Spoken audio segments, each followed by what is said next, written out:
यहाँ पर इस प्रश्न में हम बिल्कुल भी पेन पेपर का यूज नहीं करेंगे, सीधा ही हम यहाँ पर आंसर मारेंगे ऑप्शन से। कैसे मारेंगे ध्यान से समझिएगा।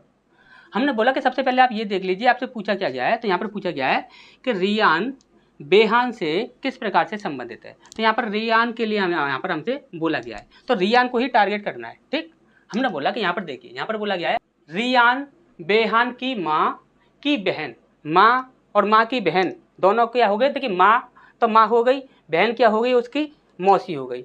मौसी के पिता कौन हुए, नाना जी हुए, के इकलौते बेटे, नाना जी का इकलौता बेटा कौन हुआ, मामा हुआ, का बेटा है, मामा का बेटा, मामा का यदि बेटा है तो वह कौन हुआ, नाना का। देखिए ध्यान समझिएगा, मामा हुआ तो मामा का कोई भी अगर बेटा होगा, आपके मामा का कोई भी बेटा होगा या बेटी होगी तो वो क्या होंगे, आपके कजन लगेंगे।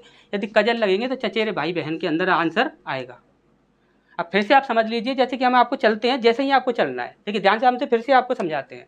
जैसे कि हमने बोला कि रियान जो है बेहान की माँ, बेहान की जो माँ है और उसकी बहन को ही मौसी हुई। मौसी के पिता कौन हुए, नाना हुए। नाना के इकलौते बेटे, नाना का इकलौता बेटा कौन हुआ, मामा हुआ। मामा का बेटा, अब मामा का बेटा है, मामा का कौन लग रहा है, वो बेटा लग रहा है। यदि मामा का बेटा लग रहा है तो कौन हुआ, चचेरा भाई बहन हुआ, कजन ब्रदर सिस्टर होते हैं। अच्छा समझ आ गया होगा। नेक्स्ट